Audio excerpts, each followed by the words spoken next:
Hello guys, my self Satyendra Kumar. और आज का जो हमारा टॉपिक रहेगा इंटरमीडिएट के अंदर, टॉपिक का नाम होगा टाइप्स ऑफ मैट्रिसेस। इससे प्रीवियस वीडियो में हमने पढ़ा था मैट्रिसेस का इंट्रोडक्शन किस प्रकार होता है, मैट्रिसेस के एलिमेंट, उसका ऑर्डर किस प्रकार डिफाइन किया जाता है। तो आज के वीडियो लेक्चर में हम डिस्कस कर रहे होंगे कुछ टाइप्स ऑफ मैट्रिसेस के बारे में, फिर हम इससे रिलेटेड प्रॉब्लम्स को सॉल्व करेंगे और देन फर्दर हम आगे जो डिस्कशन करेंगे नेक्स्ट वीडियो में वो हमारा लेक्चर होगा स्पेशल टाइप ऑफ मैट्रिसेस। तो आज जो हमारा लेक्चर होने जा रहा है उसमें हम पढ़ेंगे सिर्फ और सिर्फ मैट्रिसेस के कुछ जनरल टाइप्स क्या क्या होते हैं, जो टर्मिनोलॉजी होती है हमारे पास। तो हम हेडिंग लगाएंगे आज टाइप्स ऑफ मैट्रिसेस। तो मैं पहले आपको लिख देता हूँ मैं आज के वीडियो लेक्चर में कितने टाइप्स के बारे में डिस्कस करने जा रहा हूँ। तो फर्स्ट टाइप जो हम डिस्कशन करेंगे वह हमारे पास होगा कॉलम मैट्रिक्स। फर्स्ट मैट्रिक्स का हमारे पास नाम होगा कॉलम मैट्रिक्स। सेकंड हमारे पास होगा रो मैट्रिक्स। सेकंड का हमारे पास नाम होगा रो मैट्रिक्स। थर्ड हमारे पास हो जाएगा स्क्वायर मैट्रिक्स। फोर्थ हमारे पास हो जाएगा diagonal matrix. Diagonal matrix. Fifth हमारे पास हो जाएगा, इसी का स्पेशल टाइप्स होता है वो स्केलर मैट्रिक्स। और इससे नेक्स्ट हमारे पास हो जाएगा आइडेंटिटी मैट्रिक्स। आइडेंटिटी मैट्रिक्स, इस आइडेंटिटी मैट्रिक्स को हम दूसरे नाम से जानते हैं यूनिट मैट्रिक्स। क्या भी कहते हैं हम इसको, यूनिट मैट्रिक्स। ये हमारे पास, और इन तीनों के बीच हम कुछ रिलेशंस भी पढ़ते हैं। और 7 हमारा जो होगा लास्ट आज के वीडियो लेक्चर का, वह होगा हमारे पास ज़ीरो मैट्रिक्स। और इस ज़ीरो मैट्रिक्स को हम नल मैट्रिक्स भी कहते हैं। क्या भी कहते हैं, नल या नील मैट्रिक्स। तो अपने पास क्या कहलाता है ये, नल मैट्रिक्स। तो आपने देखा अभी हम आज के वीडियो लेक्चर में किन मैट्रिक्स के बारे में डिस्कशन करने जा रहे हैं। तो टोटल हमारे पास 7 टाइप्स हैं जिनके बारे में हम डिस्कशन करेंगे इस वीडियो लेक्चर के अंदर। तो सबसे पहला हम स्टार्ट करने जाएंगे कॉलम मैट्रिक्स क्या होता है। तो देखते हैं इधर कॉलम मैट्रिक्स की डेफिनेशन क्या कहती है हमसे। कॉलम मैट्रिक्स, तो जो भी हमारे पास एलिमेंट्स का अरेंजमेंट होता है वो यदि वर्टिकल रो में किया जाए, और वो वर्टिकल रो की संख्या हमारे पास कितनी होनी चाहिए, एक। तो एक ऐसा मैट्रिक्स जिसके अंदर ओनली 1 कॉलम होता है, रो कितनी भी हो सकती है, वह मैट्रिक्स हमारे पास क्या कहलाता है, कॉलम मैट्रिक्स। तो यहाँ लिखेंगे अ मैट्रिक्स विच हैज, जो कि रखता है only 1 column, 1 column is known as, वह हमारे पास कहलाता है column matrix, known as column matrix. Example लिखेंगे इसका कैसे हो साहब अपने पास। एग्जाम्पल में कैसे लिख सकते हैं हम, एक मैट्रिक्स ए है और मैंने यहाँ पे ऐसे लिख दिया 3 2 5 एंड 6। तो ये किस प्रकार का अरेंजमेंट किया गया है इस एलिमेंट के लिए, वर्टिकली। और तो अपने पास ये रो क्या हो गई, 1 रो हमारे पास यहाँ कितनी हो गई, सेकंड रो हमारे पास यहाँ क्या हो गई, थर्ड रो हमारे पास ये क्या हो गई, फोर्थ। तो कितनी नंबर ऑफ रोज दी हुई है इसके अंदर, 4। लेकिन नंबर ऑफ कॉलम्स कितना है मेरे भाई यहाँ पर, ओनली 1। तो इसलिए ये मैट्रिक्स किस टाइप का हो जाएगा हमारे पास, कॉलम मैट्रिक्स टाइप के अंदर आएगा, जिसके अंदर रो की संख्या कुछ भी हो सकती है, मतलब नंबर ऑफ रोज कोई भी संख्या हो सकती है, लेकिन सिर्फ और सिर्फ कॉलम कितना होना चाहिए उसके पास, हमारे पास ओनली 1। सेकेंड एग्जाम्पल हमारे पास हो सकता है इसका, ये अगर यदि मैं लिख दूं ओनली 1 एलिमेंट का एक मैट्रिक्स, तो क्या ये आपके पास कॉलम मैट्रिक्स होगा, हाँ, क्योंकि ये कंडीशन फुलफिल कर रहा है, इसके पास ओनली 1 कॉलम है, रो भी इसके पास 1 है। लेकिन कहीं डेफिनेशन में मैंने आपको ये एक्सप्लेन नहीं किया है कि कॉलम 1 के लिए इसके पास रो नंबर 1 नहीं हो सकती है, रो 1 भी हो सकती है, 2 भी हो सकती है, ग्रेटर देन 1 कितनी भी हो सकती है अपने पास, लेकिन कॉलम ओनली 1 होना चाहिए। तो उस केस में हम मैट्रिक्स को क्या नाम देते हैं, कॉलम मैट्रिक्स। अच्छा, नेक्स्ट हमारे पास क्या आता है, रो मैट्रिक्स। सेकंड हमारे पास आता है रो मैट्रिक्स।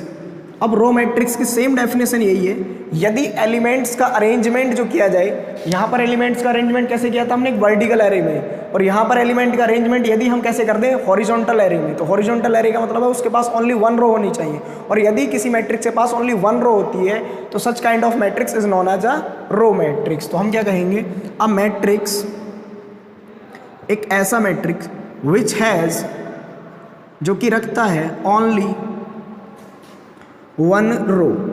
रो आप सभी जानते हैं, इस प्रकार का अरेंजमेंट, मतलब हॉरिजॉन्टल लाइन क्या कहलाती है अपने पास, रो। वर्टिकल लाइन अपने पास क्या कहलाती है, column. Which has only 1 row is known as row matrix. क्या कहलाता है मेरे भाई, वो रो मैट्रिक्स। तो इसका भी एग्जाम्पल लिखेंगे। इसका एग्जाम्पल क्या हो सकता है हमारे पास, suppose that A B any matrix, और मैंने यहाँ पर लिखा 3 2 4 5, और यहाँ पर मैंने कितने एलिमेंट्स इसके अंदर यूज़ किए 4, लेकिन उन एलिमेंट को मैंने किस अरेंजमेंट में रखा है, यहाँ पर एक हॉरिजॉन्टल लाइन के अंदर अरेंज किया है। तो यहाँ पर रो की संख्या कितनी है मेरे भाई, यहाँ पर ओनली 1। तो मेरे पास यहाँ पर कितने कॉलम्स मिले, C1 C2 C3 and C4। तो इसका ऑर्डर कितना हो गया, इसके पास ऑर्डर में रो कितनी है अपने पास, ओनली 1, और यहाँ पर कॉलम कितने हैं इसके पास 4। तो हम ऑर्डर कैसे लिखते हैं, फर्स्ट ऑफ ऑल किसको डिनोट करते हैं, रो की संख्या, फिर अपने पास सेकंड में क्या आती है, नंबर ऑफ कॉलम्स। हमने पिछले वीडियो लेक्चर में बताया था आपको इन दोनों का प्रोडक्ट क्या कहलाता है हमारे पास, ऑर्डर ऑफ मैट्रिक्स। इसका दूसरा एग्जाम्पल क्या हो सकता है हमारे पास, यदि एक एलिमेंट को लेकर एक मैट्रिक्स बनाया जाए, तो कहीं भी मैंने इस डेफिनेशन में फिर से वही बात कि एक्सप्लेन नहीं किया है कि अगर कॉलम मैट्रिक्स है तो उसके पास रो मैट्रिक्स है तो उसके पास कॉलम ओनली 1 होना चाहिए। कॉलम 1 भी हो सकता है, ग्रेटर देन 1 भी हो सकता है, लेकिन ये कंपलसरी है कि उसके पास ओनली क्या होनी चाहिए, रो 1 होनी चाहिए। तो यहाँ पर रो कितनी है मेरे प्यारे भाई, यहाँ पर 1, और कॉलम कितना दिया हुआ है यहाँ पे 1। तो इस प्रकार का मैट्रिक्स भी हमारे पास क्या कहलाता है, रो मैट्रिक्स। तो आई होप आपको ये दोनों डेफिनेशन समझ में आई होंगी, column matrix and row matrix. तो प्लीज़ नोट कर लीजिएगा, स्क्रीनशॉट लीजिएगा। हम आगे पढ़ने जाएंगे फिर स्क्वायर मैट्रिक्स। तो देखो थर्ड एग्जांपल हम लेते हैं अपने पास स्क्वायर मैट्रिक्स। देखिए स्क्वायर आपने सुना होगा, स्क्वायर का मतलब क्या होता है, उसके अंदर जो भी लेंथ विड्थ होती है और लेंथ होती है वो आपस में इक्वल होती है। मतलब जैसे यदि मैं एक ऐसे करके स्ट्रक्चर बनाता हूँ आपके पास, और इसकी यहाँ पर ये वाली लेंथ कितनी लिख दी 2 सेंटीमीटर, ये विड्थ अपने पास कितनी लिख दी 2 सेंटीमीटर, तो इस प्रकार की जो भी अपने पास स्ट्रक्चर होगी वह क्या कहलाती है, स्क्वायर। तो यहाँ पर कहने का मीनिंग, इस डेफिनेशन क्या होगा, इसको समझते हैं। थर्ड अपने पास जो प्रॉपर्टी है स्क्वायर मैट्रिक्स, और ये सबसे ज़्यादा इम्पोर्टेंट है क्योंकि जितने भी इससे नेक्स्ट टाइप आने वाले हैं वो सारे के सारे क्या होते हैं मेरे प्यारे भाई, स्क्वायर मैट्रिक्स होते हैं। तो इसलिए इसकी डेफिनेशन आपको समझना बहुत ज़्यादा ज़रूरी है स्क्वायर मैट्रिक्स को अपने पास। तो स्क्वायर मैट्रिक्स में क्या होगा, जैसे मैंने यहाँ पर अभी आपको बताया कि जैसे इतनी इसकी विड्थ होती है उतनी इसकी लेंथ होती है, उस प्रकार के स्ट्रक्चर को हम क्या नाम दे देते हैं ज्योमेट्री के अंदर, स्क्वायर। तो यहाँ पर क्या होगा, जितनी अपने पास नंबर ऑफ रोज होंगी उतनी इसके पास नंबर ऑफ कॉलम्स होने चाहिए, क्योंकि कॉलम का मतलब क्या होता है अपने पास वर्टिकल एरे, और लेंथ इसका हॉरिजॉन्टल एरे का मतलब क्या होता है अपने पास नंबर ऑफ रोज। तो क्या क्या लिखेंगे, इफ एनी मैट्रिक्स हैज़, अच्छा एनी मैट्रिक्स वर्ड की यूज़ करता हूँ मैं। एनी मैट्रिक्स का मतलब है उसके अंदर जो भी एंट्रीज है, हो सकता है वो रियल नंबर हो, रेशनल नंबर हो, इमेजिनरी नंबर हो, किसी भी नंबर्स को लेकर अपने पास वो मैट्रिक्स डिफाइन हो सकती है, इसलिए हम यहाँ पर वर्ड यूज़ कर देते हैं any matrix. If any matrix has equal number of rows and columns, यदि कोई मैट्रिक्स अपने पास क्या कर रखता है, equal number of rows and columns, तो such kind of matrix is known as, क्या कहलाता है मेरे प्यारे भाई, स्क्वायर मैट्रिक्स। तो क्या कहलाता है वो अपने पास, स्क्वायर मैट्रिक्स। तो एग्जांपल लिखेंगे इसका एक, तो देखेंगे एग्जांपल क्या कहना चाह रहा है हमसे। एग्जांपल में लिखते हैं, मैंने यहाँ पर लिखा 1 2 3 5 4, मैंने यहाँ से ये 4 एंट्रीज को लेके एक मैट्रिक्स बनाया। तो उस मैट्रिक्स के पास कितनी नंबर ऑफ रोज दी हुई है, नंबर ऑफ रोज है अपने पास R1 and R2, number of columns कितने C1 एंड C2। तो पहले नंबर ऑफ रोज आएंगे जो कि अपने पास 2 है, फिर नंबर ऑफ कॉलम्स आएंगे जो कि अपने पास 2 है। तो 2 क्रॉस 2 इस मैट्रिक्स का क्या हो गया मेरे प्यारे भाई, ऑर्डर। फिर एक मैट्रिक्स और लेते हैं अपने पास, यहाँ पर लिखा मैंने 3 2 5 6 7 8 9 10 11, कोई भी संख्या लेके मैंने एक मैट्रिक्स बना दिया। इसके पास नंबर ऑफ रोज कितनी दी हुई है, नंबर ऑफ रोज दी हुई हैं 3, तो यहाँ पर पहले कितना आ गया 3। नंबर ऑफ कॉलम्स कितने दिए हुए हैं इसके पास 3, तो इसलिए इसका ऑर्डर कैसा हो गया 3। तो जब भी हम ऑर्डर लिखते हैं किसी मैट्रिक्स का, वो क्या लिखते थे, m क्रॉस n टाइप। तो हम कैसे यूज़ करते थे, m क्रॉस n। और यदि किसी मैट्रिक्स में m भी कितना है, m ही है, और n भी कितना है, वो भी m है, तो इसका मतलब m आपस में क्या हो रहे हैं, यहाँ पर m किसके इक्वल आना चाहिए, इसके अंदर n के इक्वल आना चाहिए, तब हम उस मैट्रिक्स में m क्रॉस n ना कह के सीधा सीधा उसका ऑर्डर कितना बोल देते हैं, या तो n कह देंगे या m कह देंगे। इसका मतलब कहने का तात्पर्य यह हुआ, ये जो मैट्रिक्स होगा अपने पास ऑर्डर 3 का मैट्रिक्स होगा। यदि आपसे बोला जा रहा है किसी ऑर्डर 3 का एक मैट्रिक्स बना दीजिए, तो वो ऑर्डर 3 का मतलब कहना चाह रहा है कि आपको एक स्क्वायर मैट्रिक्स बनाकर देना है जिसका ऑर्डर कितना है 3 क्रॉस 3। और यही मैं कहना चाहूँ ऑर्डर 2 का मैट्रिक्स बनाइए, तो वह आपसे कहना चाह रहा है कि आपको नंबर ऑफ रोज उसके अंदर भी 2 होने चाहिए और नंबर ऑफ कॉलम्स भी इसके अंदर 2 होना चाहिए। तो इस प्रकार के मैट्रिक्स को हम क्या कहते हैं, स्क्वायर मैट्रिक्स कहते हैं। हम सेकंड डेफिनेशन अपने पास, ये थर्ड डेफिनेशन कंप्लीट हुई। फोर्थ डेफिनेशन आ जाती है डायगोनल मैट्रिक्स। उसको पढ़ने से पहले मैं एक बात बता देता हूँ, डायगोनल होता क्या है अपने पास। जो ये मैट्रिक्स लिखा हुआ है, इस प्रकार की एंट्रीज को हम क्या कहते हैं, इनको diagonal matrix, sorry diagonal entries. तो अब कैसे पता चलेगा कि यही इसके अंदर डायगोनल एंट्रीज हैं। तो डायगोनल एंट्रीज जो होती है या मेन डायगोनल जो होता है, उसके अंदर ये जो सफिक्स दिए होते हैं A11, A12, A33, तो कहने का मतलब सीधा सीधा हम किसी मैट्रिक्स के एलिमेंट्स को इस प्रकार रिप्रेजेंट करते हैं AIJ से, जहां I रिप्रेजेंट कर रहा होता है उसके नंबर ऑफ रो को, मतलब किस रो का एलिमेंट है, J रिप्रेजेंट कर रहा होता है उसके नंबर ऑफ कॉलम्स को, मतलब किस कॉलम का एलिमेंट है। तो यदि I इक्वल टू J है, तो जहाँ पर I इक्वल्स टू J दिख रहा है, तो वो सारे के सारे एलिमेंट जो होते हैं वो किसके होते हैं, डायगोनल के एलिमेंट होते हैं। तो यहाँ पर ये एलिमेंट कौन सा होता है मेरे प्यारे भाई, A11, ये क्या होता है अपने पास A12, ये क्या होता है अपने पास A21, और ये क्या होता है अपने पास A22। तो A22 कितना है यहाँ पर 5, A11 कितना है अपने पास 2।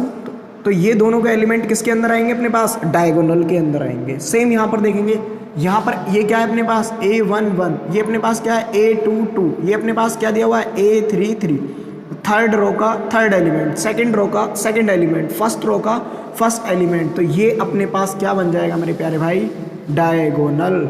तो ये क्या कहलाता है अपने पास, डायगोनल। तो हम डायगोनल मैट्रिक्स पढ़ने के पहले समझ सकते हैं कि डायगोनल होता क्या है। तो नेक्स्ट हमारा हेडिंग जो होगा फोर्थ, वह क्या होगा, डायगोनल मैट्रिक्स। क्या होगा मेरे प्यारे भाई, डायगोनल मैट्रिक्स।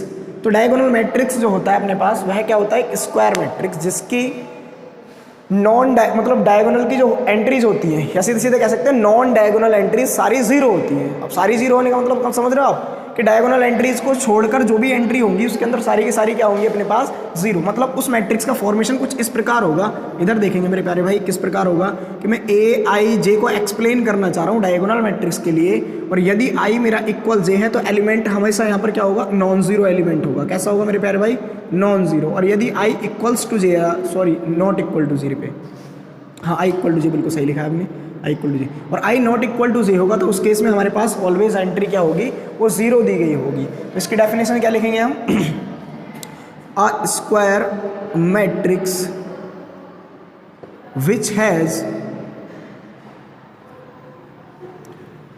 has non-diagonal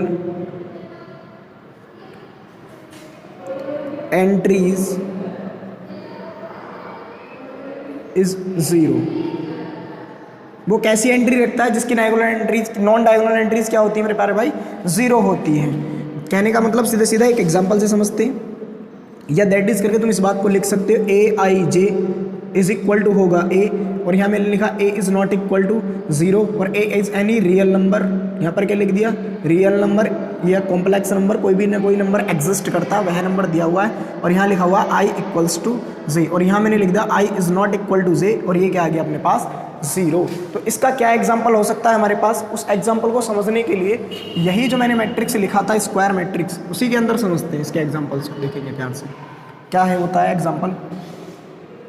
मैंने यहाँ पर लिखना स्टार्ट किया एक मैट्रिक्स को, तो यहाँ पहला एलिमेंट आता है, उस पहले एलिमेंट को अपन क्या कहते हैं, A11, इसको कहते हैं अपन A12, इसको अपन क्या कहते हैं A13, फिर अपने पास क्या होता है A21, A22, A23, फिर अपने पास क्या होता है A31, A32 और A33।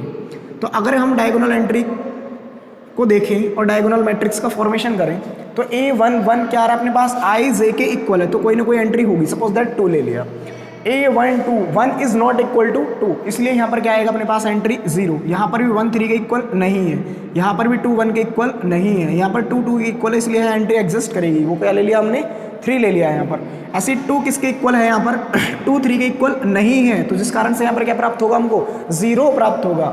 और यहाँ पर 3 1 के इक्वल नहीं, यह भी 0 होगा, ये भी 0 होगा, ये सपोज दैट अपने पास कोई एंट्री 5 है, तो ये अपने पास क्या बन गया मेरे प्यारे भाई डायगोनल। और डायगोनल की सारी एंट्री क्या आ गई अपने पास नॉन ज़ीरो, और नॉन ज़ीरो के साथ साथ इसको छोड़कर जितनी भी एंट्रीज हैं वो सारी क्या है 0। अच्छा दूसरी बात, क्या ये सारी एंट्री नॉन ज़ीरो होना ज़रूरी है? नहीं, हो सकता है यहाँ पर कोई एक एंट्री 0 भी हो, लेकिन इस डायगोनल के अबव एंड बिलो सारी एंट्रीज क्या होनी चाहिए 0 होनी चाहिए। तो such kind of matrix is known as a diagonal matrix. ठीक है, तो ये हमारे पास किसका टाइप हो गया अपने पास डायगोनल मैट्रिक्स का। तो प्लीज नोट कर लीजिएगा, हम फिर इससे अगले टाइप की बात करते हैं।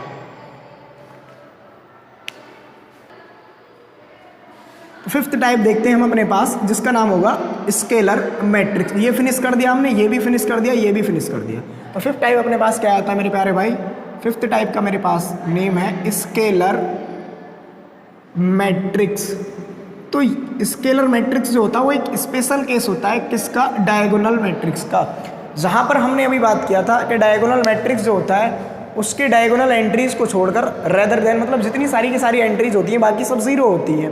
वो ये नहीं बोला था कि डायगोनल की एंट्री वो हो सकती है सेम हो सकता है सेम ना भी हो, लेकिन अगर वो एंट्री सारी आपस में क्या हो जाती है इक्वल हो जाती हैं। ठीक है, जैसे मैंने वहाँ पर ए वर्ड यूज़ किया था, वो ए कुछ भी हो सकता है 2 3 4, लेकिन यहाँ पर ए ही रहेगा। ठीक, ए का कहने का मतलब सीधा सीधा ऐसे होगा AIJ, यहाँ I is not equal to J है तो sorry I equals to J है तो हमेशा ए आएगा। वो हो सकता है 5 हो और हो सकता है 6 हो, फिक्स नंबर होगा जो भी होगा, और I is not equal to J होगा तो यहाँ पर हमेशा 0 आएगा। तो कहने का मीनिंग यदि किसी डायगोनल मैट्रिक्स की एंट्रीज सारी सेम होती है तो उस टाइप के मैट्रिक्स को हम क्या कहते हैं स्केलर मैट्रिक्स। क्या लिखेंगे, if all entries in diagonal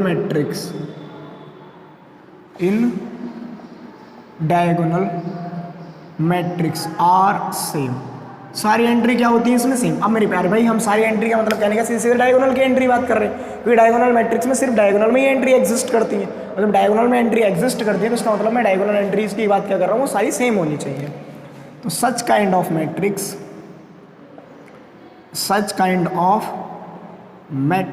is known as क्या कहलाता है मेरे प्यारे भाई, वह स्केलर मैट्रिक्स। तो अपने पास क्या कहलाएगा वो स्केलर मैट्रिक्स कहलाएगा। एग्जाम्पल लेते हैं इसका भी, फिर से वही बात, यहाँ A1 1 आता है तो एंट्री एग्जिस्ट करेगी, यहाँ A1 2 0 0 0 2 0 0 0 2।